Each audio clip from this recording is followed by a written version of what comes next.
کہاں سے آئے ہو؟ انہوں نے کہا کنعان کے ملک سے اناج مول لینے کو. They are now introducing themselves to Joseph. یوسف نے اپنے بھائیوں کو پہچان لیا تھا پر انہوں نے اسے نہ پہچانا، بلکہ جو اصل ٹیکسٹ ہے وہ یہ ہے کہ ان کو پہچان نہیں دی گئی.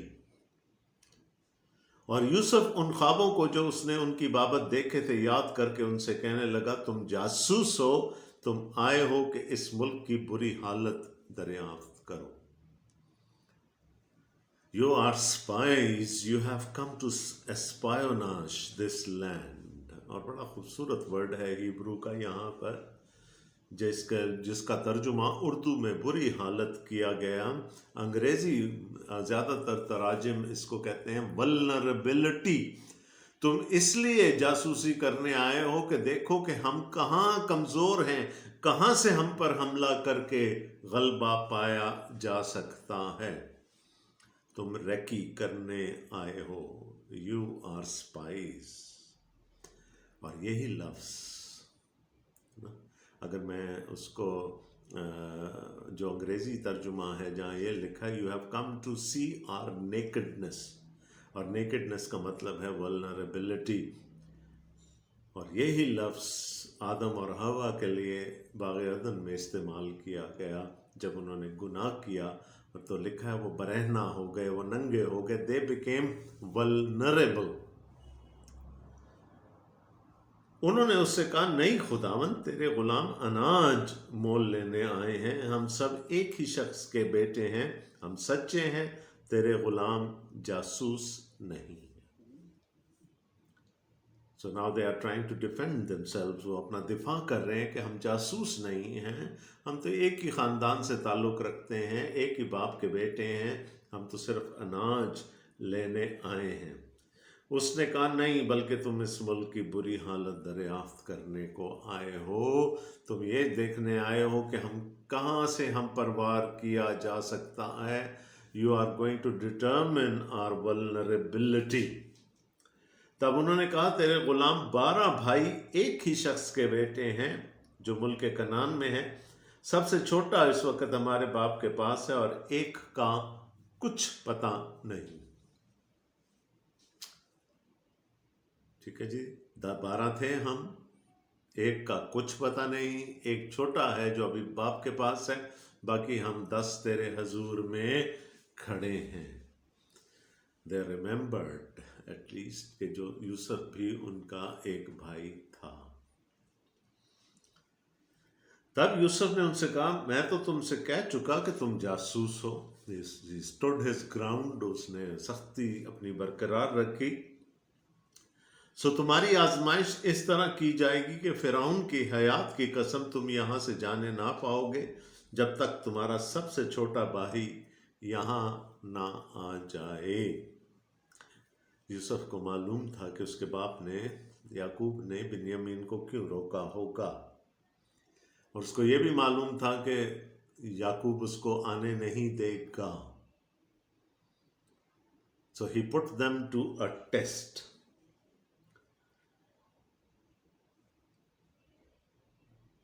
اپنے میں سے کسی ایک کو بھیجو کہ وہ تمہارے بھائی کو لے آئے اور تم قید رہو تاکہ تمہاری باتوں کی تصدیق ہو کہ تم سچے ہو یا نہیں، ورنہ فرعون کی حیات کی قسم تم ضرور ہی جاسوس ہو. اور اس نے ان سب کو 3 دن تک اکٹھے نظر بند رکھا. اب وہ سختی کر رہا ہے، not that وہ کوئی بدلہ لینے کی کوشش کر رہا ہے، بٹ اس کو اپنے باپ سے ملنا ہے. He is going to set the grounds کہ جہاں اس کا باپ اس کے پاس آ سکے اور وہ اپنے باپ سے دوبارہ مل سکے. تیسرے دن ہے نا، تیسرا دن بائبل مقدس میں بہت امپورٹنس کا حامل ہے. 3 کا عدد جو ہے وہ ریولیشن کا عدد ہے، مکاشفے کا عدد ہے. اب کچھ ریویل ہونے والا ہے. اور تیسرے دن یوسف نے ان سے کہا ایک کام کرو تو زندہ رہو گے کیونکہ مجھے خدا کا خوف ہے. not because of your sakes but I fear the Lord. مجھے خدا کا خوف ہے. اگر تم سچے ہو تو اپنے بھائیوں میں سے ایک کو قید خانہ میں بند رہنے دو اور تم اپنے گھر والوں کو کے لیے کھانے کو اناج لے جاؤ اور اپنے سب سے چھوٹے بھائی کو میرے پاس لے آؤ، یوں تمہاری بات کی تصدیق ہو جائے گی اور تم ہلاک نہ ہوگے۔ پہلے اس نے کیا کہا تھا؟ ایک جائے گا، باقی میرے پاس رہیں گے، نو بھائی میرے پاس رہیں گے۔ اب اس نے ریورس کر دیا اپنے ڈیسیجن کو، اس نے کہا 9 جا سکتے ہیں، ایک میرے پاس رہے گا ایز گارنٹی۔ سو انہوں نے ایسا ہی کیا اور وہ آپس میں کہنے لگے کہ ہم دراصل اپنے بھائی کے سبب سے مجرم ٹھہرے ہیں، کیونکہ جب اس نے ہم سے منت کی تو ہم نے یہ دیکھ کر بھی کہ اس کی جان کیسی مصیبت میں ہے اس کی نہ سنی، اسی لیے یہ مصیبت ہم پر آ پڑی ہے۔ They are under God's judgment now and they know it. They know it that they are under God's judgment. وہ خدا کی عدالت کے نیچے ہیں، اور اب ان کو یہ بھی پتا ہے کہ وہ کیوں خدا کی عدالت کے نیچے ہیں۔ They know that. ان کو پتا ہے۔ اس نے کہا ہم نے اپنے بھائی کی چیخوں کی بھی پرواہ نہیں کی تھی اور اس کی مصیبت کو بھی دیکھا، اور ہم نے اسے حز اٹھایا، لطف اٹھایا اور اس کی نہیں سنی، اس لیے یہ مصیبت ہم پر آ پڑی ہے۔ That is why we are being judged now. میں نے کہا تھا گناہ کی معافی ضرور ہوتی ہے، لیکن اس کے consequences، اس کے نتائج ہمیں بھگتنا پڑتے ہیں۔ تب روبن بول اٹھا، کیا میں نے تم سے نہ کہا تھا کہ اس بچے پر ظلم نہ کرو اور تم نے نہ سنا؟ سو دیکھ لو اب اس کے خون کا بدلہ لیا جاتا ہے۔ He being the eldest, the first born، وہ جگہ جگہ لیڈرشپ کا رول حاصل کرنے کی کوشش کرتا، اور یہاں پر بھی وہ کہہ رہا ہے کہ میں نے تمہیں منع کیا تھا، اینڈ ایکچولی he did۔ اور ان کو معلوم نہ تھا کہ یوسف ان کی باتیں سمجھتا ہے، اس لیے کہ ان کے درمیان ایک ترجمان تھا۔ ان کو پتہ نہیں تھا کہ یہ باتیں ساری یوسف سن رہا ہے اور اس کی سمجھ میں بھی آ رہی ہیں، کیونکہ ان سے ملتے وقت ان کے درمیان ایک انٹرپریٹر، ایک ترجمان ہوتا تھا۔ تب وہ ان کے پاس سے ہٹ گیا اور رویا، اور پھر ان کے پاس آ کر ان سے باتیں کی اور ان میں سے شمعون کو لے کر ان کی آنکھوں کے سامنے اسے بندھوا دیا۔ He wept. He wept. جب اس نے سارے بھائیوں کے منہ سے یہ اقرار سن لیا، کنفیشن تھی یہ اسی وجہ سے ہمیں سزا مل رہی ہے کہ جب ہم نے اپنے بھائی کو اس طرح سے تکلیف میں ڈالا تھا، اور جب اس نے یہ کنفیشن سنا تو وہ رو پڑا، لیکن بھائیوں کے سامنے نہیں، علیحدگی میں جا کر وہ رویا اور پھر واپس آیا۔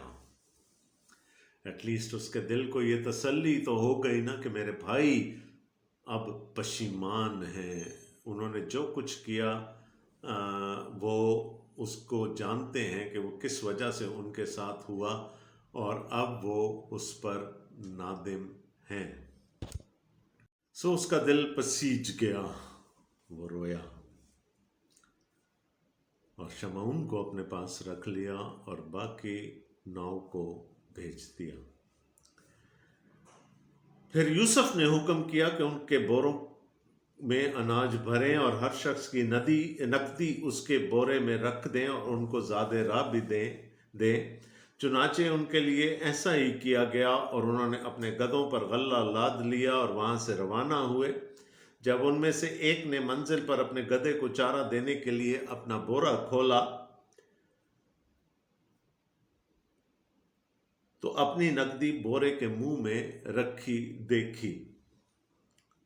تب اس نے اپنے بھائیوں سے کہا کہ میری نقدی پھیر دی گئی ہے، وہ میرے بورے میں ہے، دیکھ لو۔ پھر تو وہ حواس باختہ ہو گئے اور ہکا بکا ہو کر ایک دوسرے کو دیکھنے لگے اور کہنے لگے خدا نے ہم سے یہ کیا کیا؟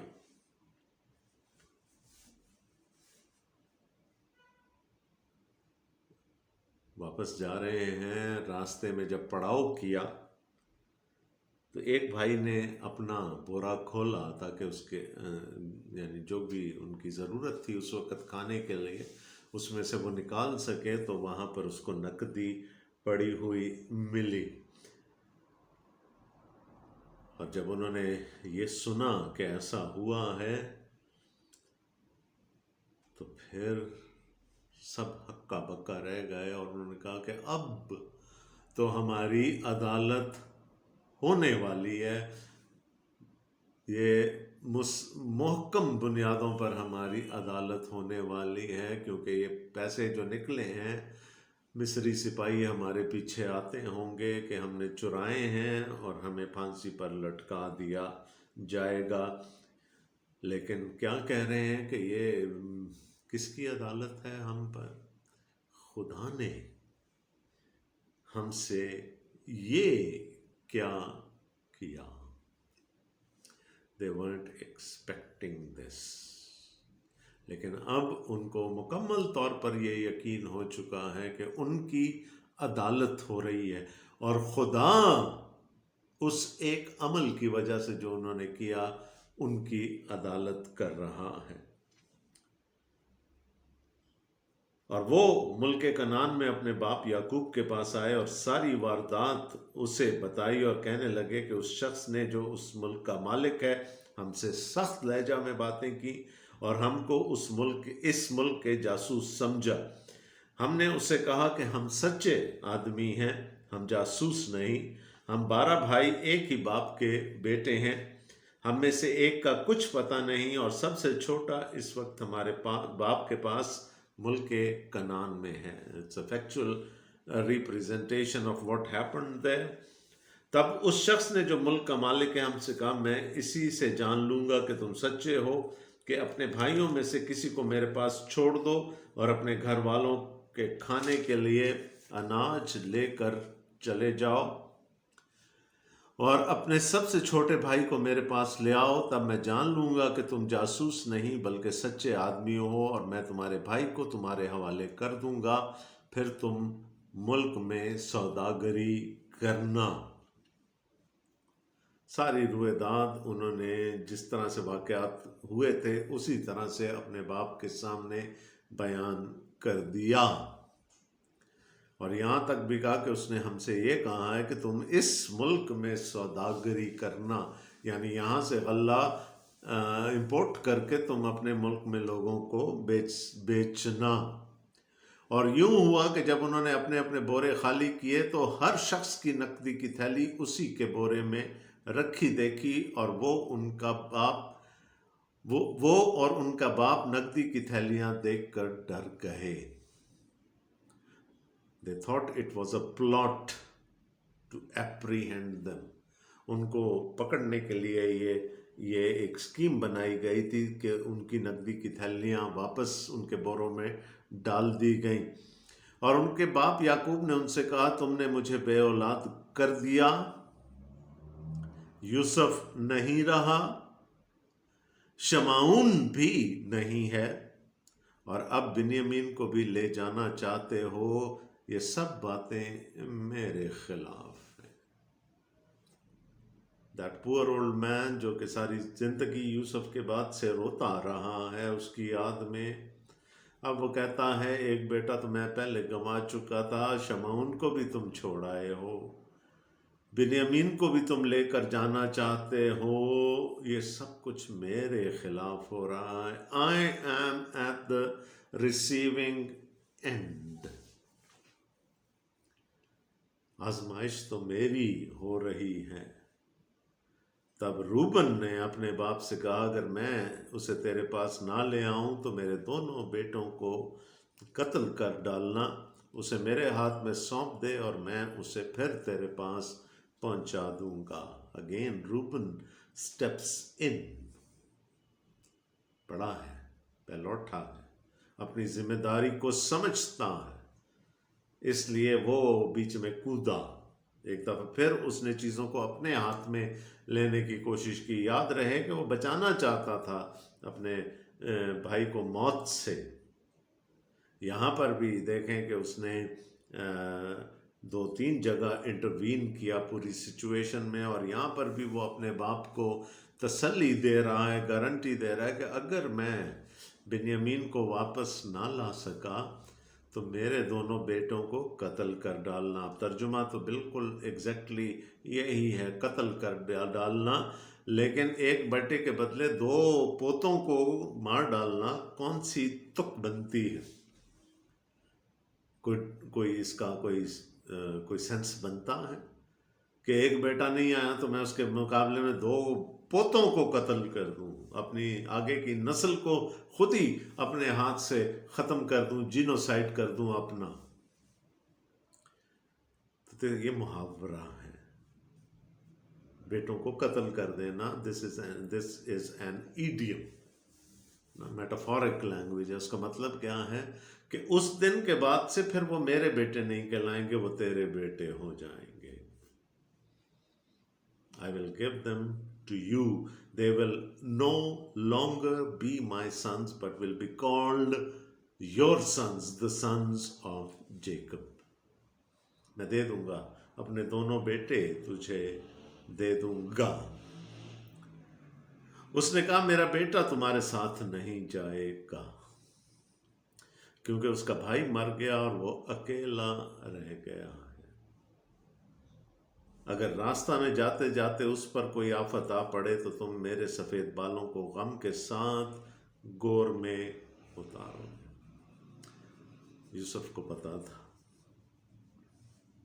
یوسف کو پتا تھا کہ میرا باپ میرے بھائی کو، جو میری ماں کا بیٹا ہے، راخل کا بیٹا ہے، اس کو کبھی نہیں آنے دے گا۔ اس لیے اس نے یہی شرط رکھی تھی باقی بھائیوں کے سامنے کہ سب سے چھوٹے کو لے کر آ جاؤ تو میں تمہیں آزاد کر دوں گا، میں وہ جو الزام تم پر لگا ہے کہ تم جاسوس ہو اسے میں تمہیں بری کر دوں گا، and you will be a free people, you will become merchants. لیکن inside, deep inside, Joseph knew that his father is not going to let Benjamin come with them. میں نہیں جانے دوں گا۔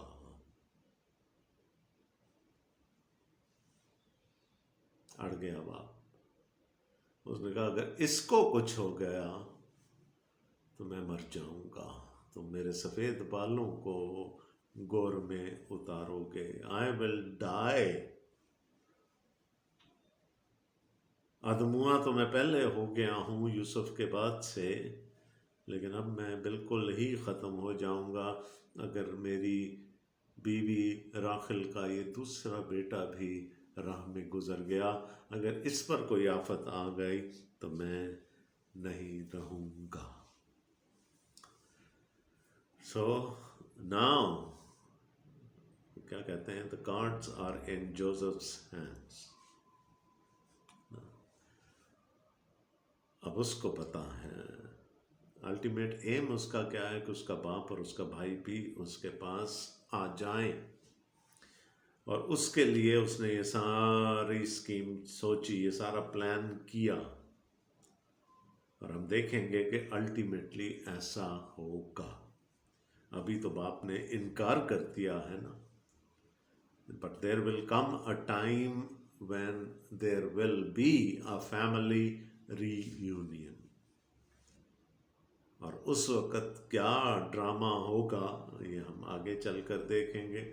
تب تک کے لیے خداوند آپ سب کو بڑی برکت دے، آمین۔